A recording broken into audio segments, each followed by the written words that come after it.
सखी वसंत आया, भरा हर्ष वन के मन, नवोत्कर्ष छाया, सखी वसंत आया। प्रसिद्ध कवि पंडित सूर्यकांत त्रिपाठी निराला की इन पंक्तियों को याद करते ही आंखों के सामने ऋतुराज वसंत के सुंदर, मोहक और मादक दृश्यों की उपस्थिति का आभास होने लगता है। ऐसा लगता है कि आम्र मंजरियां हंस रही हैं, पलाश के फूल प्रफुल्लित हो रहे हैं।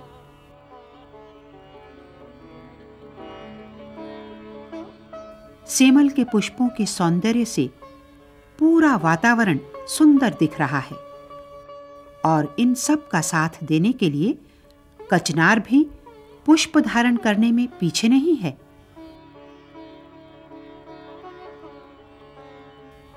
सौंदर्य का ये संगम कुछ दिन कायम रहता है। जब पलाश, सेमल, कचनार के पुष्पों का वैभव वन से विदा लेता है, तभी वन प्रांगण में एक वृक्ष अपने पुष्पों के बल पर पूरे वातावरण को सौंदर्य, सुगंध और मादकता के सागर में सराबोर कर देता है। साहित्यकारों का साहित्य बिंदु अपने आप में ज्ञान विज्ञान की एक लंबी दास्तान छिपाए सांस्कृतिक पृष्ठभूमि वाला ये वृक्ष महुआ है। महुआ मध्य भारत का मूल निवासी है। मध्य प्रदेश के अलावा उत्तर प्रदेश, बिहार, आंध्र प्रदेश, कर्नाटक, बंगाल और महाराष्ट्र के जंगलों में महुआ के वृक्ष देखे जा सकते हैं।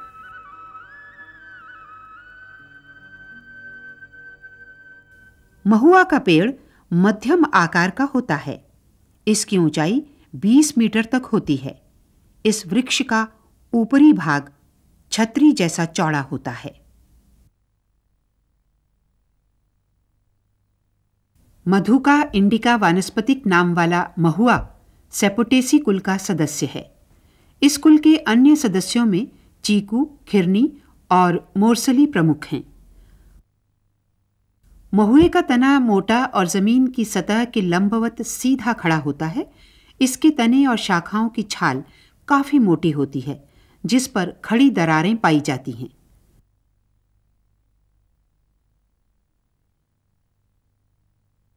महुआ एक पतझड़ वाला वृक्ष है। फरवरी से मार्च के बीच सभी पुराने पत्ते नीचे गिर जाते हैं और भूरे लाल रंग के पत्ते उगने लगते हैं।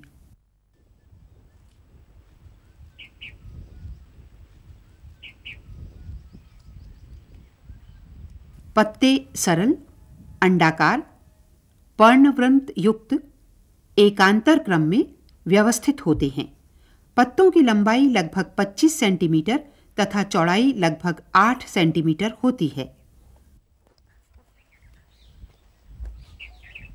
महुए में फूल मार्च माह के अंत या अप्रैल के शुरू में आने लगते हैं। इसका पुष्पक्रम ससीमांत होता है, अर्थात पुष्पक्रम की लंबाई निश्चित होती है। फूलों के गुच्छे शाखाओं के सिरे से निकले हुए बहुत ही लुभावने दिखते हैं। प्रत्येक पुष्प का पुष्पवृंत इतना लंबा होता है कि पुष्प नीचे झुकने लगता है। पुष्प सहपत्र युक्त होता है। सहपत्र ऐसी पत्ती जैसी रचना है जिसके कक्ष से पुष्प निकलता है। महुए के पुष्प में नर और मादा दोनों जननांग होते हैं, इसलिए इसके पुष्प को द्विलिंगी कहते हैं। पुष्प त्रिज्या सममिति यानी नियमित, अधोजाय यानी पुष्प के बाह्य दल, दलपुंज और नर जननांग सभी जायांग से ऊपर होते हैं। बाह्य दल 4 होते हैं, 2+2 की कतारों में। दलों की संख्या 10 होती है। दल व्यावर्तित यानी आच्छादित, संयुक्त यानी जुड़े हुए, गूदेदार तथा किशमिश की तरह होते हैं। महुए के दलपुंज ही पेड़ के नीचे झड़ते हैं।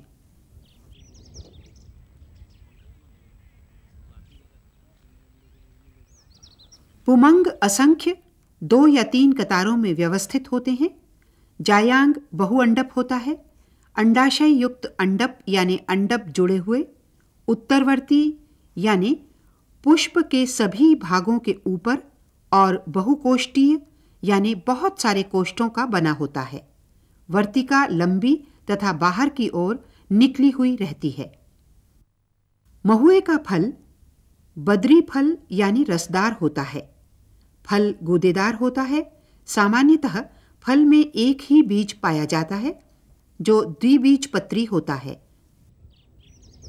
महुए के पुष्प सूत्र को इस प्रकार व्यक्त किया जाता है: सहपत्री, त्रिज्या सममिति, द्विलिंगी, बाह्य दल 2+2, दल 10, पुंकेसर असंख्य, जायांग बहुअंडप, युक्तंडप, अंडाशय उत्तरवर्ती। इसके पुष्प चित्र को इस प्रकार व्यक्त कर सकते हैं: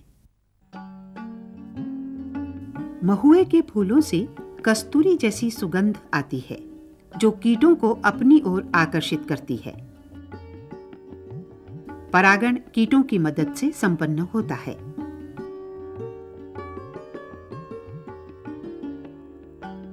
महुए का वृक्ष एक अति महत्व वाला पौधा है। इसके तने और मोटी टहनियों से प्राप्त लकड़ी का उपयोग कच्चे मकानों के निर्माण के लिए किया जाता है। पतली टहनियां जलाने के काम आती हैं। खेती के औजारों के निर्माण में भी इसकी लकड़ी का उपयोग किया जाता है।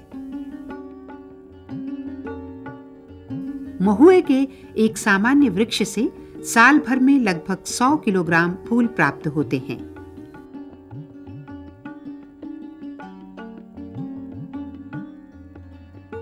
फूल सूखने के बाद किशमिश जैसे दिखते हैं।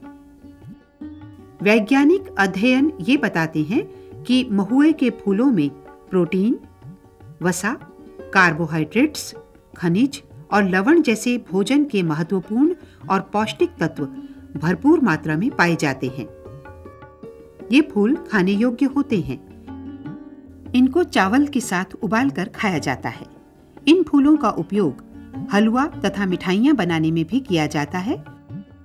फूलों को उबालकर इनसे शक्कर भी प्राप्त की जा सकती है। महुए के फूलों को मिट्टी के मटकों में या दूसरे बर्तनों में किण्वित करके यानी फॉर्मेंट करके देशी शराब बनाई जाती है। आयुर्वेद चिकित्सकों के मुताबिक शुष्क फूल को दूध के साथ उबालकर पीने से खांसी ठीक हो जाती है। छाल का काढ़ा मधुमेह तथा गठिया रोग में लाभकारी होता है। इसके पत्तों का उपयोग भी विभिन्न औषधियों के रूप में किया जाता है। महुए के फल हरे रंग के गूदेदार होते हैं। फल पकने पर स्वादिष्ट हो जाते हैं। इन्हें खाया जा सकता है, लेकिन अधिक नहीं। इसमें 1 या 2 बड़े बड़े चमकदार बीज होते हैं। बीजों में पीले रंग का गाढ़ा तेल पाया जाता है। ये तेल खाने में तथा साबुन और मोमबत्ती बनाने के काम में आता है। इसकी खली खेत में डालने पर फसलों को नुकसान करने वाले कीड़े नष्ट हो जाते हैं। कुल मिलाकर ये कह सकते हैं कि महुआ आर्थिक दृष्टि से एक बहुत ही उपयोगी वृक्ष है। इस वृक्ष का एक सार्थक पहलू और भी है, जिसकी चर्चा न करने पर महुए की कहानी अधूरी ही रह जाएगी। मध्य प्रदेश के आदिवासियों का इस वृक्ष से रिश्ता सदियों पुराना है। आदिवासी अंचलों में कितने ही लोकगीत ऐसे रचे गए हैं जिनमें महुआ के डाली भरे मीठे फूलों और उन्हें अंधियारे मुंह उठकर चुनने के लिए जाने वाली नायिकाओं का वर्णन है। आज भी विंध्य, सतपुड़ा, दक्षिण भारत के गोदावरी अंचल और उत्तर प्रदेश के घने जंगलों में महुआ वृक्ष व्यापक रूप से पाया जाता है। विंध्य के बीच बसने वाली गरीब जनजातियों के लिए महुआ बहुत कुछ जीवन का आधार है।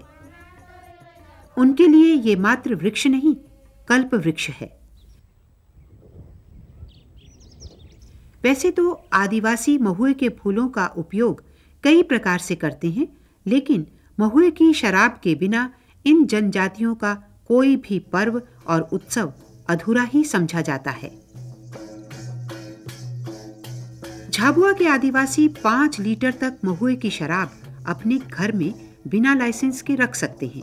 इन अंचलों में आदिवासियों के लिए महुआ की शराब स्वागत के लिए भले ही एक अहम महत्व की वस्तु है, लेकिन वास्तविकता ये है कि शराब चाहे जिस वस्तु से बनाई गई हो, सामाजिक बुराई की एक जड़ है। इसमें महुए का कोई दोष नहीं है। दोष तो हमारा है, हमारे समाज का है कि हम प्रकृति प्रदत्त अनमोल वस्तुओं का उपयोग किस प्रकार करते हैं। महुए में मादकता है, नशा नहीं। महुए के परिवर्तित रूप का सेवन करने से मनुष्य नशे का अनुभव करता है।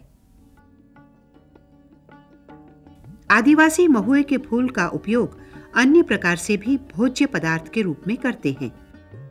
उत्सवों और सामाजिक पर्वों के अवसर पर महुआ फूलों के साथ थोड़े शाल के बीज और चावल मिलाकर मनपसंद मिठाई बना ली जाती है। मार्च अप्रैल महुआ वृक्ष के जीवन का प्रजनन काल है। इन्हीं दिनों महुआ वृक्ष पर फूलों की बहार होती है।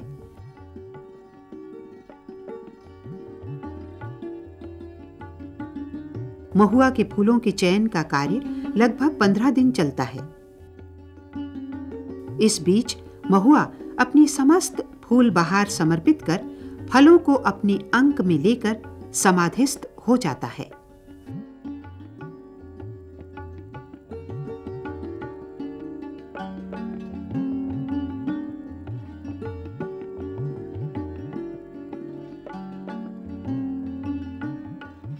चुने गए महुए के फूल को आदिवासी सुखा कर रख लेते हैं और साल भर इनका उपयोग करते हैं।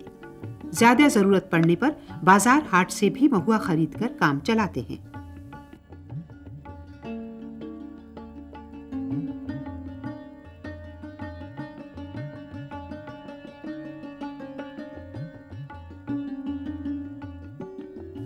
हर साल ग्रामीण और वनवासी उत्सुकता से प्रतीक्षा करते हैं कि कब वसंत आए और कब महुआ फूले, कब वे महुआ से झरे उसके मोती से फूल बटोरें।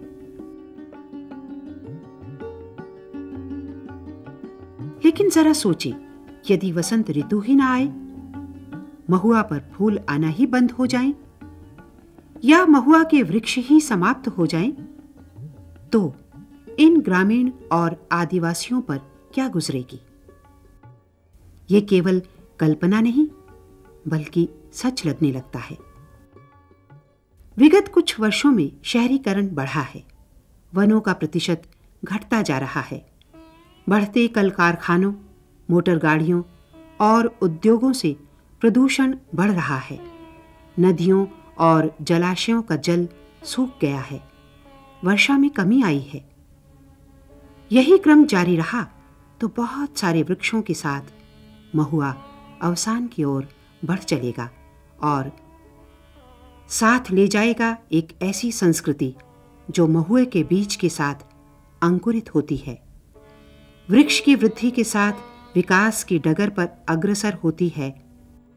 वो संस्कृति समाप्त हो जाएगी जो महुए के फूल के साथ अपने यौवन की पराकाष्ठा को छूती है। और तब वन में रहने वाले ये प्रकृति पुत्र महुए को भूलकर 2 रोटी की तलाश में शहर की तरफ निकल जाएंगे और भूल जाएंगे अपना जंगल, जंगल का राजा महुआ और महुए से प्राप्त वो मादकता जिसे सभ्य समाज नशे के नाम से जानता है। अंत हो जाएगा महुआ आधारित एक ऐसी संस्कृति का जो इन भोले भाले प्रकृति प्रेमी आदिवासियों की मूल धरोहर है।